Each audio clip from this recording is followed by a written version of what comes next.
Every few years, a movie or series will try to sell the drama of chess. The popular 2020 show The Queen's Gambit gave viewers an inside look into the intricate and ruthless game of chess, especially for a young woman trying to climb the ladder. For chess Grandmaster Susan Polgar, she's been compared to the protagonist in Queen's Gambit countless times. The one big difference? Her story is true, not fiction, and took place decades before the show. Born in Hungary in 1969, Polgar wasn't supposed to be a world champion, and she wasn't supposed to beat men at their own game. She started playing chess at just 4 years old and was still a child the first time her father took her to play at a local chess club.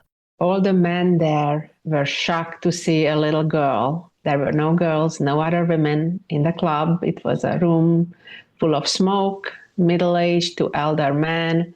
And when my father was asking for me to have a game with some of them, everybody was laughing. You know, they were even making a joke that, come on, don't use your little daughter if you want to get a game of chess. We'll play you, don't worry.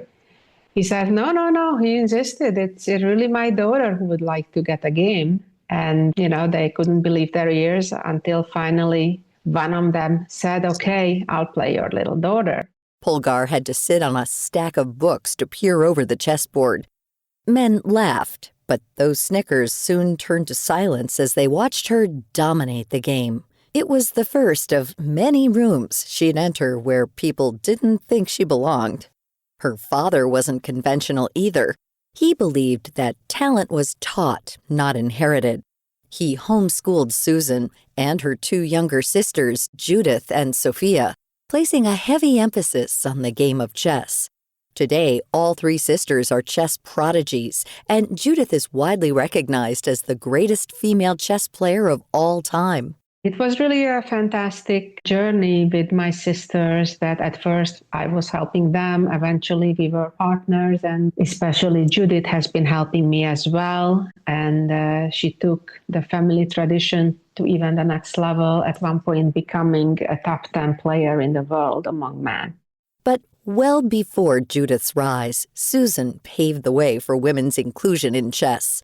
At just 15 years old, she became the top-ranked female player in the world. But despite the title, she was still blocked from competing at elite chess finals and world championships because of her gender. I went back the year later trying to play against the boys, and I was told, no, you cannot play. That's only for boys. It really has been the theme of my journey, of my life story, that I had to fight to break through, open the door for myself as well as generations after me to be even able to compete against men, because it was so segregated back in the 70s and the 80s. Polgar has dealt with harassment, heckling, bias, and more. But through it all, she did what she knew best. She played the game. She also credits her grandmother with giving her strength and perspective. Little advice that helped me is from maternal grandmother, who is a Holocaust survivor. And in these difficult moments, she was telling me, if you think your situation is tough, you don't understand what tough is.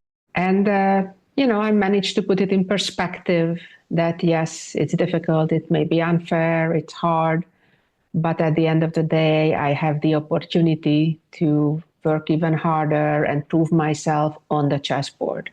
After 17 years of playing the game, she became the first woman to earn the title of Grandmaster, the highest recognition in the chess world awarded by the International Chess Federation.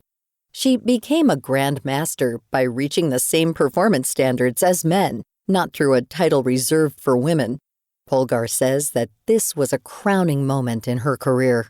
However, this title didn't stop the critics who felt that chess was very much still a man's game. She recounts when she was ranked number 1 in the world and was invited to a high-profile tournament in Spain. A male grandmaster who was ranked number 6 at the time questioned why she'd been invited.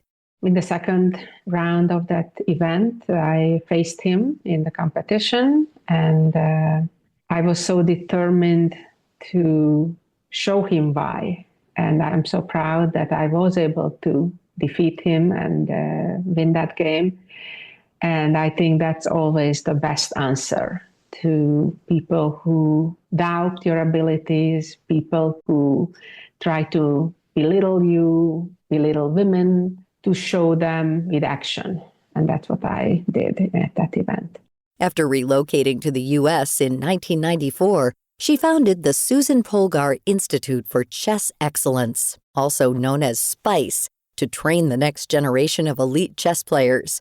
Under her coaching, students have won more national and world championships and Olympic gold medals than all of the other chess programs combined. We have given a lot of help to many developing chess organizations, focusing especially on girls. We have awarded over $7 million in scholarships through our partner organizations. And really my message to everybody out there, especially young people and especially girls, is that if you find your passion, whether it's chess or anything else, if you want it badly enough, if you're willing to work hard enough for it, nothing is impossible. Susan Polgar is more than just the titles next to her name. She's a child prodigy who became a champion, a woman who built pathways through a male-dominated system, a first-generation immigrant who transformed American chess from the inside out. To learn more about her life and work, check out her memoir, The Rebel Queen, available now online and in bookstores.